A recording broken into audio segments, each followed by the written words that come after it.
Yes,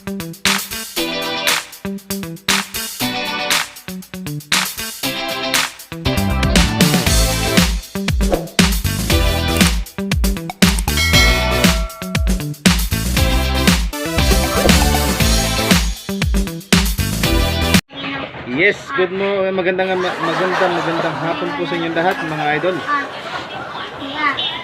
Meron po ako dito isang pasyente, Supremo TMX 150.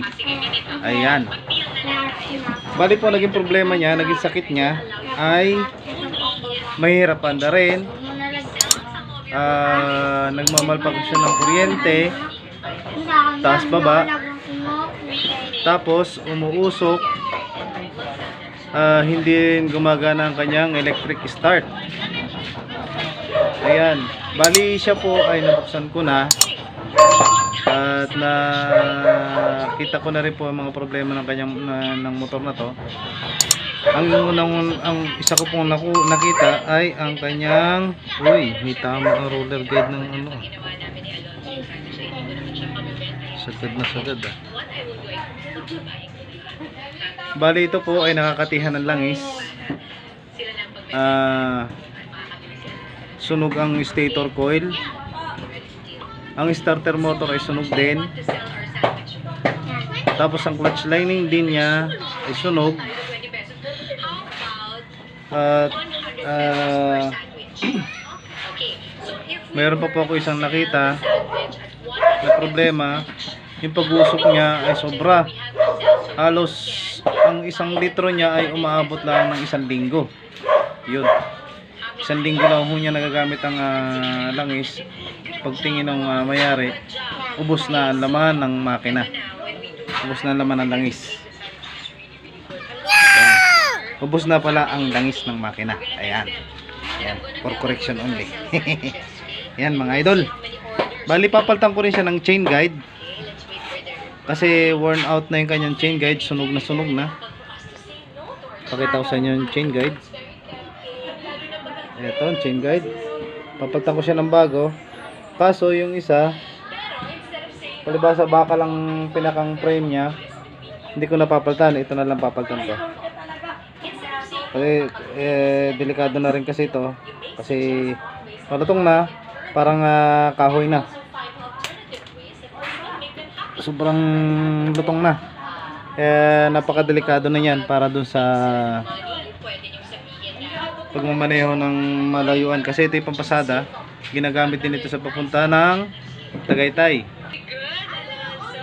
Madali lang na matrace mga idol kung kumakain na ng langis ang inyong motor. Ano po? Unang-una, kapag kumakain ho ng langis at nauubos lagi ang langis ninyo, lalo na kung yan ay mga pamasada o pang service, ang una-una ho ninyong makikita ay nagmumoist ang inyong tambutso. Kung hindi siya masyadong nagpa-fogging, umuusok, ayan, makikita ninyo agad basang-basa ng langis ang inyong tambutso. Ano po? Yan po ang naging dahilan kapag paubos ng inyong engine oil hanggang sa mauwi sa pagka-rebore. Ito ho, pina-rebore ko na. Ayan, bagong rebore. Ang kinis mga idol. Ayan ha. Ayan. Bali, ang sukat na ho ng ang pagka-oversize na niya, ang sukat na niya ay 50. 0.50. Ayan. Baliktad. Ano po? Kasi nakaharap sa akin ang camera. Ayan. Ayan. Ayan mga idol. Kinakailangan din natin palitan siya ng valve seal para kasi yun po ay kasabay din po ng pagpapalit ng ng piston. Kasama ng pag-rebore yan kapag umuusok ang inyong motor. Napakalaki na ho ng clearance ho ng piston ito. Halos kalog na doon sa kanyang liner, sa kanyang bore. Kaya pina-rebore ko na siya, pina-oversize ko. Tapos ito ho yung mga materyales na pinabili ko. Papalitan ko rin nga pala siya ng front shock oil seal, kaso kulang ang langis. Iisa lang ang nabili niyang langis kasi ang laman ng cylinder ng ating front shock ay 125 ml. Yan po ang pinaka maximum na 150 pala, 150 ml. Ang susobra lang sa kanya ito 25 ml. Ayan mga idol, ito ay sana ito para hindi siya humigop ng langis galing sa cylinder head, galing sa bomba ng langis. Yun mga idol, isa rin yan, isa rin ito pinapaltan pagka magtatap overhaul. Ano ho, ito yung ay nabunot. Ito yung bagong starter motor, replacement class A. Ayan, yan. Kulayan mo yung ano, araw, yellow. Yellow ha, na naga-orange. Ayan, class A ho ito. Mga idol, class A. Okay, yun. Okay na okay ho yung kanyang o-ring. Ito, mapapakita ko sa inyo. Ito pa yung ayun, ito yung front shock oil seal. Dalawa to, dalawang piraso. Ayan, ito pa yung isa. Ito yung guide. Ito, papalitan natin ng guide. Ito yung stator coil. Ayan, hindi kayo makakabili ng pulser lang nito o di kaya nitong coil. Ano, laging isang set ho ito mga idol. Tapos ang clutch lining, ayan, 5 piraso ho ito. Ito mga idol, papansin ninyo, basang-basa ng langis ang ibabaw ng makina. Ito, ayan, dito ho dumadaan yan, ang langis na yan. Dito nakalagay ang starter motor. Dahilan po na yan kaya lumalabas ang langis dito sa loob nito. Yan, kaya lumalabas ang langis dyan dahil ang kanyang o-ring ng starter, ito yung pinakita ko sa inyo kanina. Ito, totoo kong paikutin yan. Itong o-ring na to ay lutong-luto na. Ayan mga idol, naluto na siya. Ito yung nakalagay dito sa butas ito. Yan. Ito. Yan. Dito ang starter na ito doon nakalagay. Ang isa pa mga idol, ang disadvantage ng ganito, huwag kayong discourage mga idol, sa mga lahat mayroong mga Supremo, no? Ang disadvantage ng Supremo, ito mga idol, ang oil seal, kasi itong starter na to merong oil seal sa loob. Dito meron siyang oil seal sa loob. Kapag naluto na ng init ang ng makina, ang oil seal nito, naku po mga idol, papasok sa loob ng inyong starter ang langis. Ayan ang disadvantage ng ganitong mga wet type na starter. Hindi katulad ng yung sa yung mga tulad ng mga Wave 100, yan, ano pang itong isa, CB125. Ay, CB125 nakaano rin pala, nakaano rin sa langis ng CB125. Yan po ang disadvantage ng mga ganito. Kaya hanggat maaari po, lagi po ninyong i-check ang inyong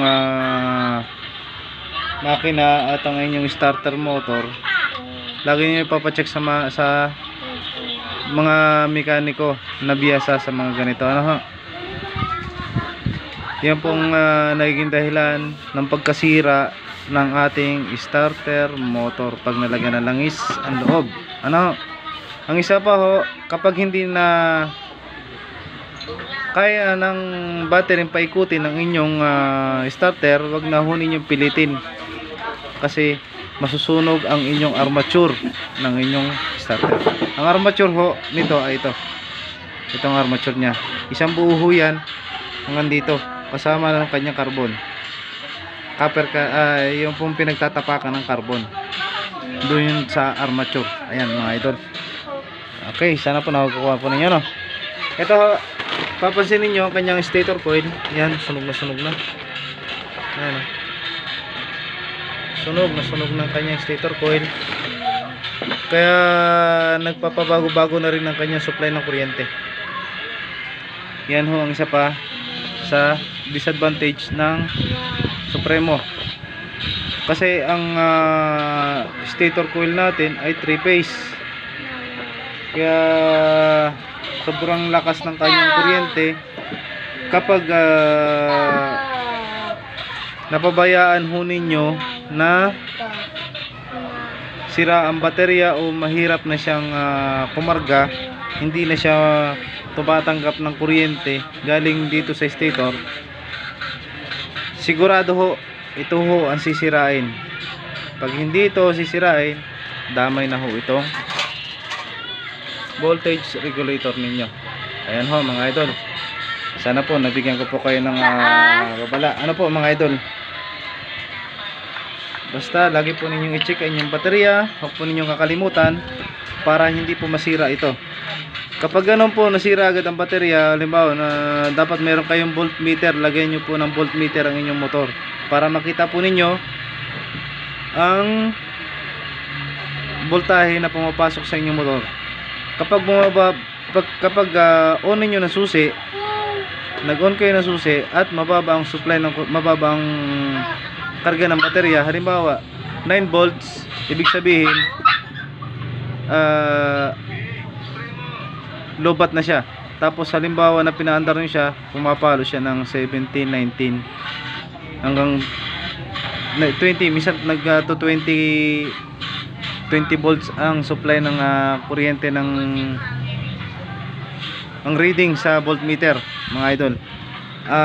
Ibig sabihin ho, may problema na ho ang inyong baterya at posible hong masira na ang iyong stator coil at ang voltage regulator ninyo. Ano ha mga idol?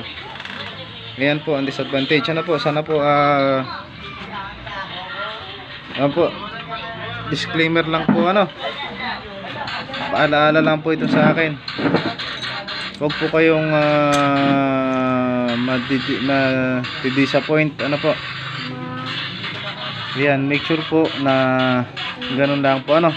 Tapos po siguraduhin po rin ninyo na hindi rin kumakain ng langis ang inyong motor kasi napakalaki po ng problema, malaking pera at abala ang kakainin po ng isang motor kapag ito halimbawa ginagamit niyo sa pang-service, panghanap buhay o kasama ninyo sa pag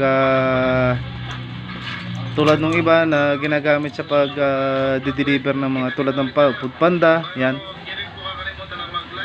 o di kaya pamasada. Ayan mga idol, ingatan po ninyo ang inyong motor.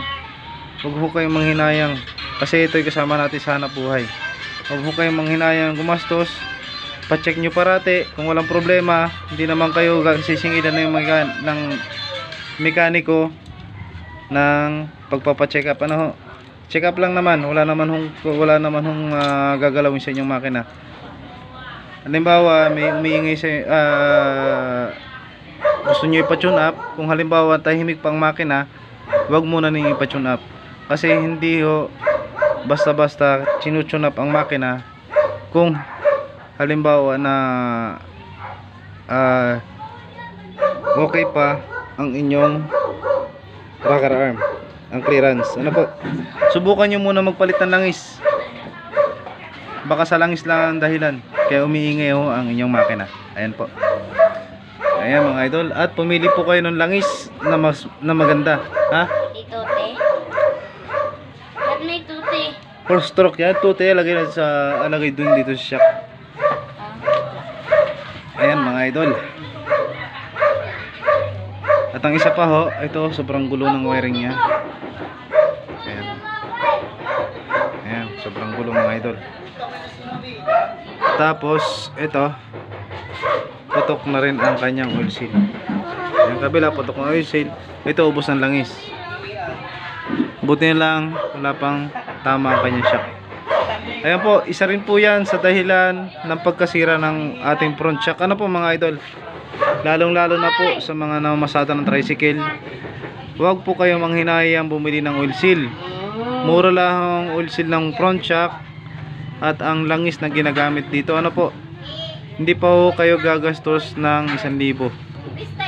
Magkano ho labor nito? Mura lang ho yan.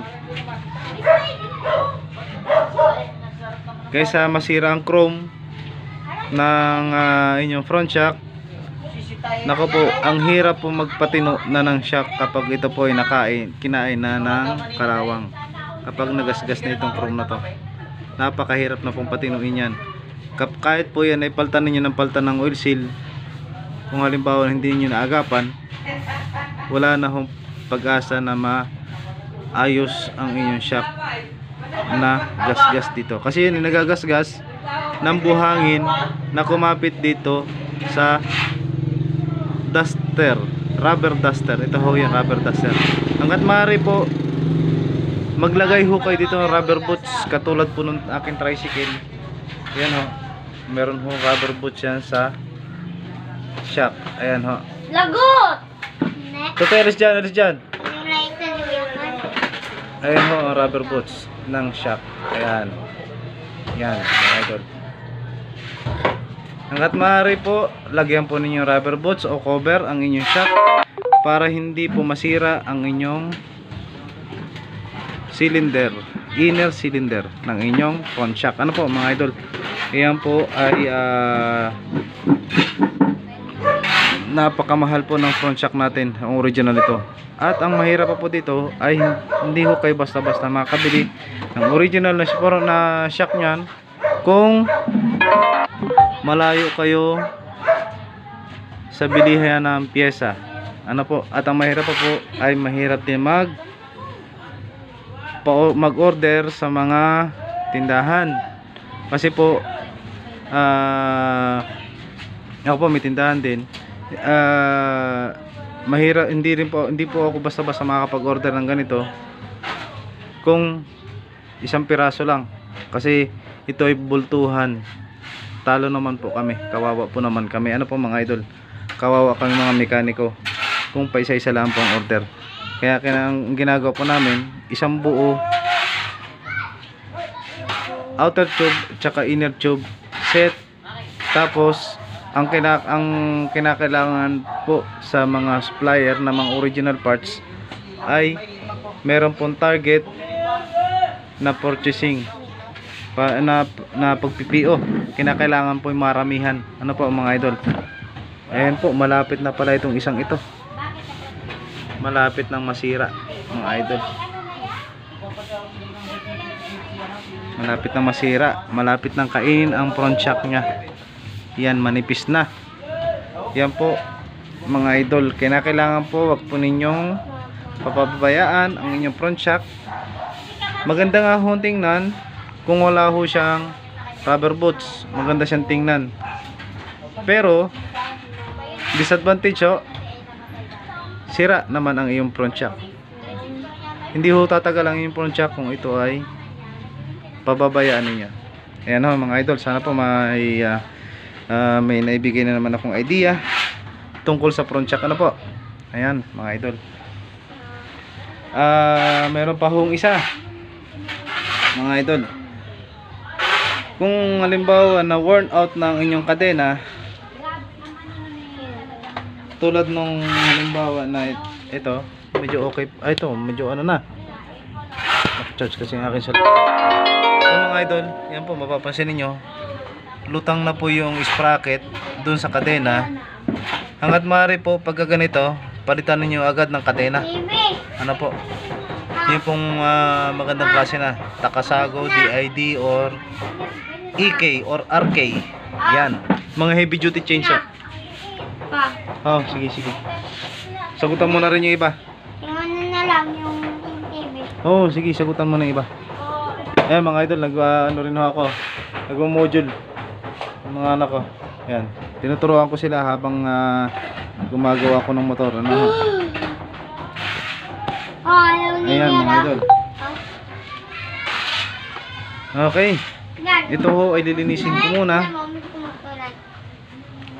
Ay, dagdag ko na rin ho. Minsan ho ang kadena ho, ang lock ho ng kadena ay laging baliktad. Baliktad ho ang kanyang ang pagkakalagay ng lock. Itong lock na to. Yan. Dapat ho pag kayo maglalagay ng lock, pagka nasa baba ho ang kadena, ano ho, kailangan ho nakaharap ang open part ng inyong lock dito sa harap. Kung halimbawa na nandito kayo naglagay ng lock sa ibabaw dito, kinakailangan ang lock, ang open part niya nakagayon ay nandun sa doon nakaharap sa likod, kasi may tendency ho siyang matanggal itong lock na to sa mga bagong mga motorista. Ayan ho, minsan ho nagkakabaliktad ho, marami na akong nakitang gayan.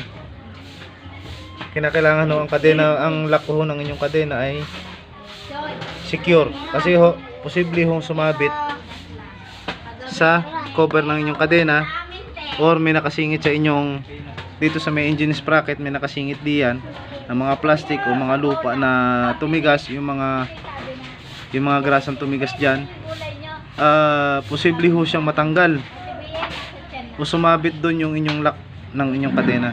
Kaya madalas ho dyan napuputulan ho kayo ng kadena dahil baliktad ho ang inyong pagkakalagay ng inyong lock ng inyong kadena. Ito hong lock na to. Yan. Yan. Ayan. Ayan ho ang tamang paglalagay. Ayan ho, ano, masdan ho ninyo mga idol. Ayan, nandiyan po ang lock sa unahan. Yan po ay nasa lower part ng, nasa babang parte ho ng sprocket, ay ng motor. Ha? Anong gawain yan? Diyan, tawagin mo si kuya mo, pauwi mga MTV na. Saan? MTV. Yun, yung baba niyan. English, yung English. Yung English muna ay AP. Oh, AP. AP muna. Ayan. Ito po mga idol. Para po sa kasiguraduhan mo ng ano ba, wala kayong mabiling gasket, gumamit na lang ho kayo ng pandikit base gasket. Kung ba walang nabiling gasket, pwede ho dito ang folder, pwede ho kayong gumamit ng folder, pero lagay nyo ninyo siya ng gasket maker. Ano po, tsaka ho doon sa pagitan ng cylinder head at tsaka ng block. Yan mga idol. Okay. Ayan mga idol, kung mapapansin po ninyo, dahil sa sobrang usok na ng motor na to, ayan ang kanyang spark plug. Ayan sobrang tutong. Ayan po rin ang isang dahilan kung bakit po patirik-tirik at mahirap paandarin ng isang motor. Ayan po, napuno na ng tutong ang kanyang spark plug. Ayan po, ayan, puro carbon yan, tutong yan, tutong yan. Ayan mga idol. Ayan ang mapapansin ninyo, ang exhaust manifold nya ay exhaust port. Ayan sobrang kapal ng uling, ang kapal ng uling mga idol. Ayan, yan po naging dahilan ng pagtirik-tirik ng isang motor. Ito po ang isang mga idol, ang papansin ninyo, yung kanyang camlog, kahit po siya roller guide, roller type pala, ayan lumapad na ho ang kanyang, ayan, Focus. Ayun, mga idol. Ayan ho, lumapad yung kanyang cam lobe. Ayan. Kung mapapansin ho ninyo. Ayan, kameron din siya ng tama. Yan ho, yan po ang dahilan kapag laging tune up ang motor na hindi dapat i-tune up agad. Ano po, mga idol? Tsaka mapapansin ho ninyo, ang roller niya ng timing ng rocker arm, ayan ho. Ayan. Ayan mga idol, oh. Ayan, oh. Ayan naging itsura niya. Konti na lang, bibigay na to kapag ito'y parating tune up ulit. Ayan mga idol. Ayan. Halos ang timing nito ay 00. Ito malagitik to, mga idol. Malagitik na to. Medyo malagitik na ang kanyang ano nito. Kapag sobra naman ang tune, ang halos 00 na ang inyong ang kanyang clearance ng rocker arm, 00 na. Ayan. Halos ang plane niya ay side by side. Pag ganito, side by side, ganyan, sisirain na ho ang inyong pin ng inyong rocker arm. Ang bola madudurog, ang bearing nito madudurog kasi roller type, bearing type yan. Dudurog ho yan. Kapag naubos to, sira din ang inyong pin. Ano ha, mga idol? At ang inyong rocker, ang inyong camshaft, ang inyong cam lobe ay nako po, sigurado 100% mauubos po kahit po roller type. Hindi ho siya mauubos kasi dahil sa ang iba nito ay nag-slide. Ito ho ay roller type. Mauubos ho ito ng katutulak ng cam lobe dito sa ating rocker arm. Ano po? Kasi ayan ho, papansinin nyo, kapag iniikot ko ang camshaft, gumagalaw ang ating rocker arm. Ano po, mapapansin niyo, no? Ayan. Ayan. Ito pong camshaft na to ang nagpapagalaw sa ating rocker arm. Kaya wag po ninyong isasagad masyado ang clearance ng ganito. Kinakailangan po yung tamang sukat po ng feeler gauge ang gamitin ninyo para po dito. Hindi po dapat yung 00 yung gagawin nating side by side lang ang kanyang, yung gaganito hanggang ang pag timing niya. Sala ho yun. Mahihirapan kayo magpaandar ng inyong motor dahil ito'y Supremo. Mahirap kung paandarin yan pagka yan gaya ng halos naka 00 basis, ang 00 clearance ang inyong rocker arm. Yan ho. Ito naman ho mga idol ang tamang pagbabaklas ng sandali. Tamang pagbabaklas ng black ng barbula. Ano?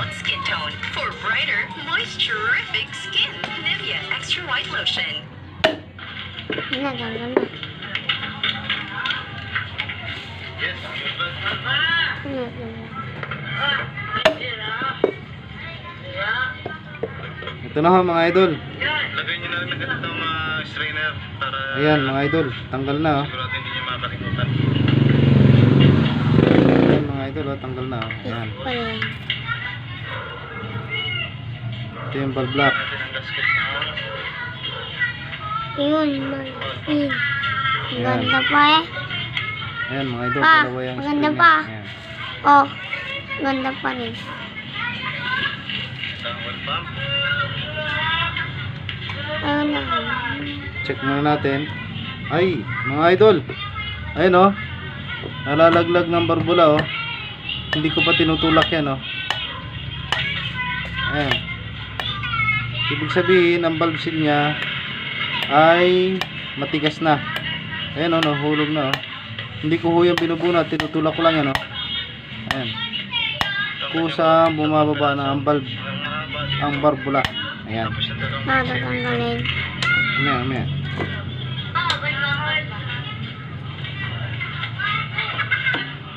Bago wala, gawa to sa langis pa. Eh, masusunod talaga yung gawin ng ganyan. Ayan o, mapapansin ninyo, sunog na sunog ang exhaust part ng cylinder head. Ano po? Dahil dito lalabas ang gasolinang nasunog. Fuel air mixture. Ayan ho. Ating oil pump. Dito ho, halos tapat ng exhaust manifold. Ayan. Kasama siya sa ikot na. Sunog na sunog siya. Kaya po sunog na sunog dahil Kaya nagpapaikot sa ating sa siya po ay ginagamit paakyat ng bundok papuntang Tagaytay. Ito po nagiging dahilan. Halos wala akong pahinga. Yun ho nagiging dahilan. Kinakailangan pa ipahinga din ninyo ang inyong motor kapag masyadong mainit na. O di kaya mag DIY kayo ng DIY ng oil cooler. Yung parang radiator na nabibili naman sa Lazada. Ito ha mga idol ha. Martilyo lang at saka spark plug wrench. Spark plug wrench. Kinakailangan may tukod siya sa ilalim. Meron siyang basahan sa ilalim. Ayan o. Ito. Basahan. Para nakatutok siya doon. Ayan. Tapos basahan sa ibabaw.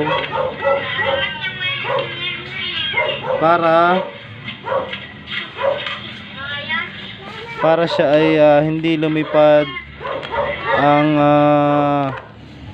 valve lock. Kasi delikado ho lumipad dyan.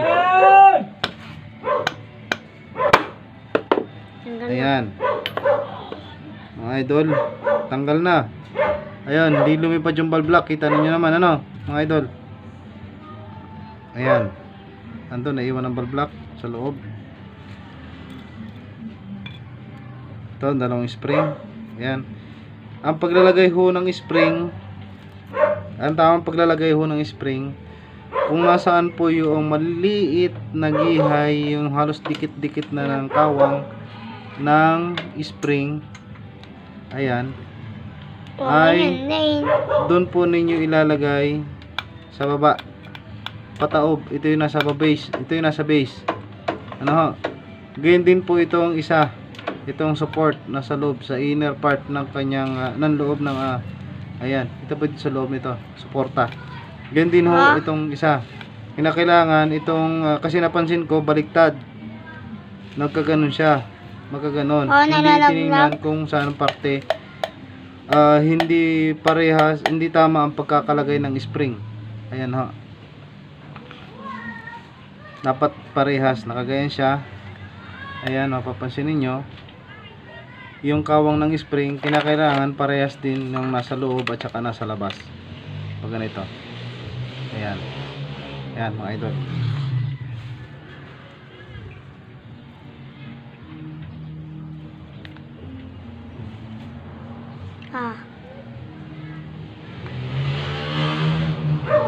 Ayan mga idol oh. Ayan oh, lumalaglag na rin oh.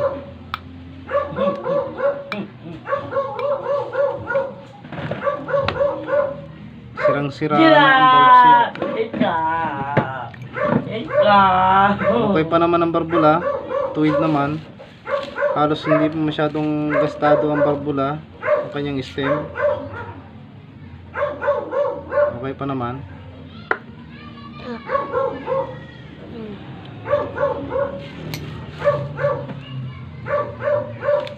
Kasi madalas dito kaya nauubos to, gawa ng kapag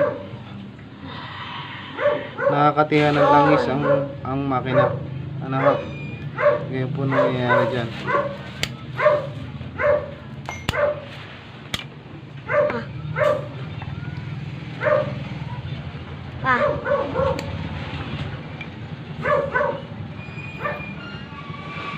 Natanggal ko na yung isa pa.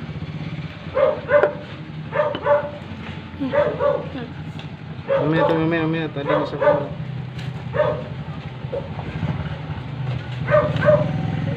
Saan na yung gasolina? Ito mga idol, ang isa pa. Ang port ng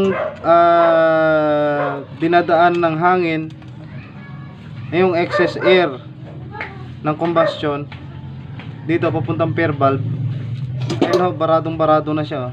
Papansinin niyo. Ito ho kasi may butas dito. Dito sa exhaust manifold, ay sa exhaust port. May butas po yan. Mamaya ho, lilinisan ko muna para papakita ko sa inyo. Okay mga idol, ayan, nalinisan ko na po ang port ng pair valve. Ayan. Ito ho ay may butas dito. Ayun. Ayan ang butas na yan. Yun po ay didiretso dito sa ibabaw ng cylinder head. Ayan. Ayan mga idol.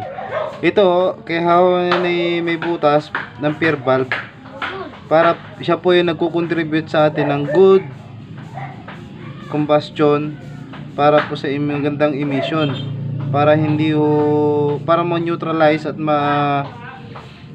ma-neutralize ho yung mga hindi nasunog na gasolina. Yan po yun. Yan po ang purpose niyan, ng pair valve na yan. Kaya lagi pong pasado sa emission ang ating motor dahil po dito. Ayan mga idol. Tapos po kukumpara po na, kaya po marami pong mga motor tulad na mga motor na lumalabas, yung mga bagong labas ngayon, nagkakameron po ng mga gatong pair valve dahil na rin po para po mabawasan ano daw po, ay pas po muna, gagawa pa ako ng pira.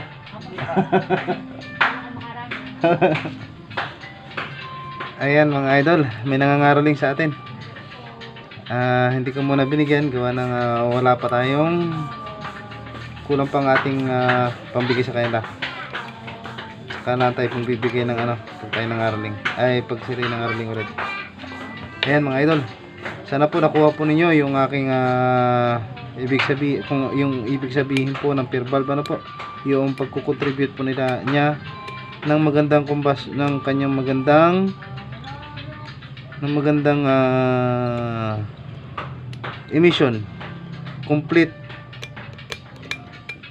burn gas. Yan mga idol.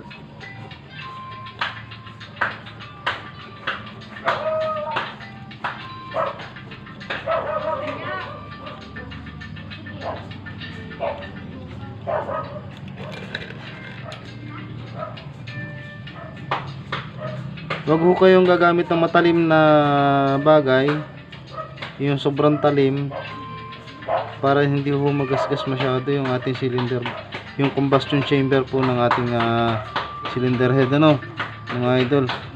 Pwede po kayong gumamit ng screwdriver basta yung mapurol, huwag yung matalim.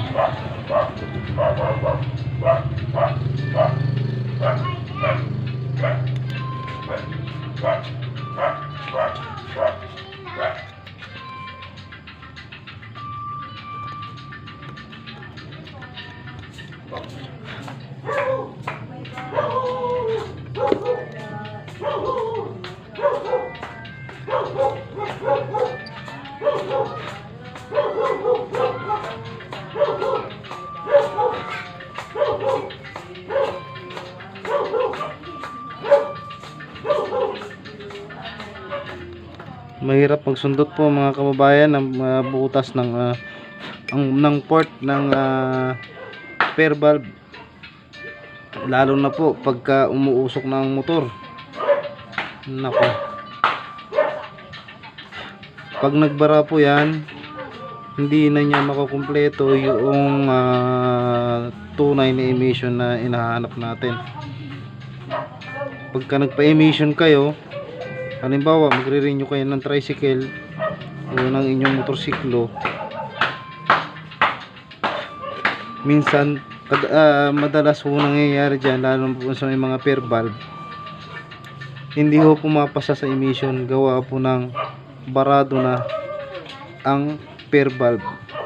Sinubukan ko na ho yan sa motor ko, sa akin tricycle. Binarahan ko yung itong port na to, binarahan ko dati yan do sa akin tricycle. Ang tricycle ko ay Wind 125. Yan ho ang kauna-unahang labas ng motor na nagkameron ho ng pair valve. Ayan mga idol. Nang maipamisyon ko, nung magparehistro ako, yun, hindi lang 10 beses ako nagpabalik-balik sa LTO para lang ma-emission yung aking motor. Hinahanap ko yung kung anong problema. Yung pala ang dahilan ay yung barado lang ang air valve, hindi niya makumpleto yung tamang combustion, yung tamang sunog pa, tamang yun nga, tamang sunog ng motor ay ng gasolina. Kaya yun, parating bagsak ang aking tricycle, ang aking motor sa emission. Kaya paalala lang ho, no, huwag nyo hong pababayaan ang inyong makina, lalong lalo na ho kapag umuusok na, nararamdaman ninyong medyo nagkakameron na siya ng moist sa dulo ng tambutso. Umpisa na ho yun, inahaw ninyo, paggawa na agad ho ninyo kasi mababarahan ang port ng air valve. Ayan mga idol, ayan, malinis na. Ayan. Ayan. Okay, thanks God. Tapos din. Oh, ito ay uwi na, gabi na. Ang dami na kasi silikon nito.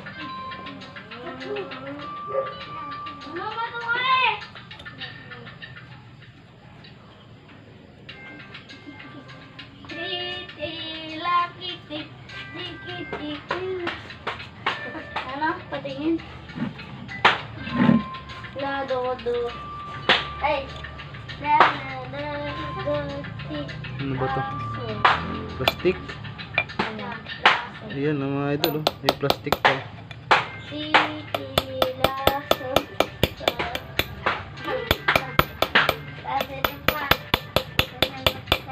Tigas.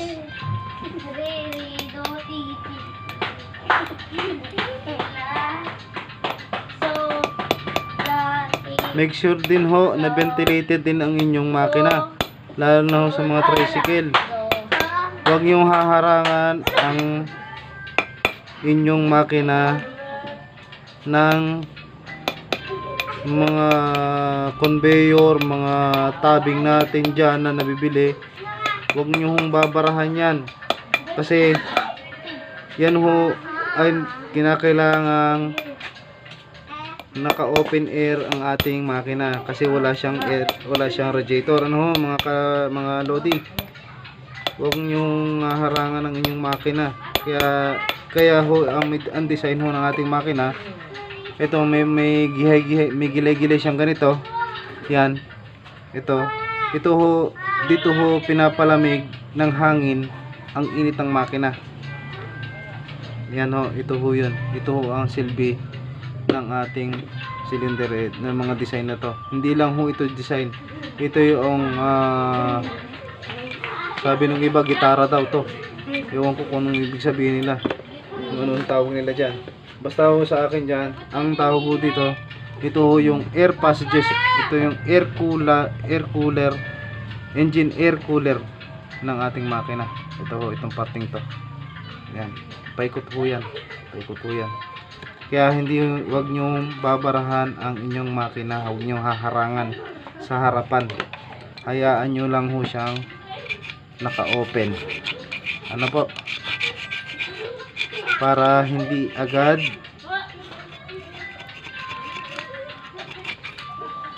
mag-overheat ang inyong makina. Pag nag-overheat ho yan, sunod na yan, katok o di kaya uusok.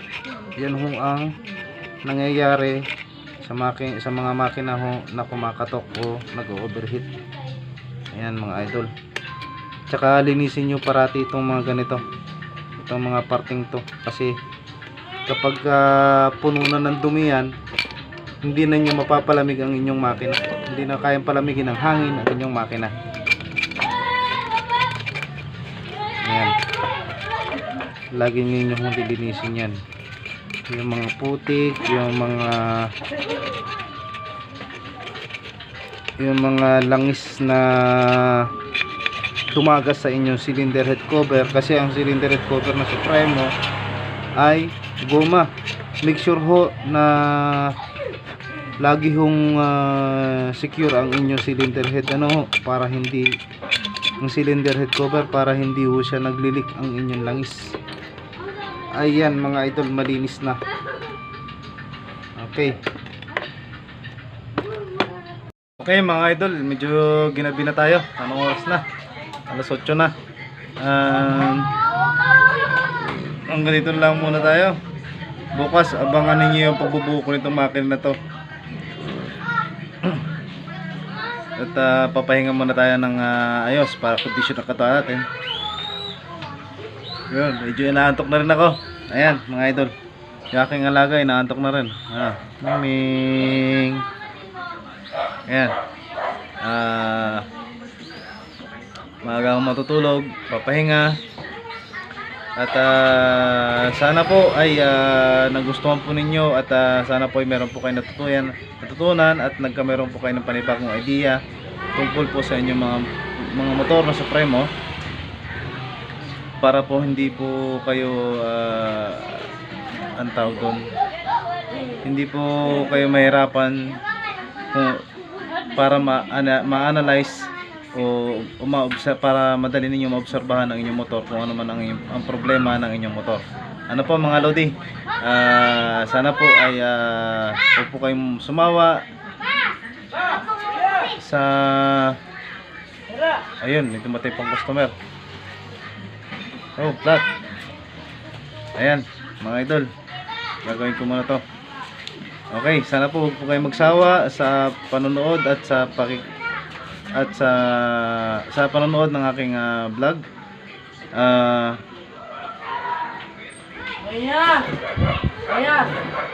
Hanggang dito na lang po. God bless inyo lahat, at salamat po sa inyong suporta sa aking po mga subscriber, sa aking po mga viewers diyan. Salamat po sa inyo lahat. Dito na po muna tayo. Bukas po. Bye bye.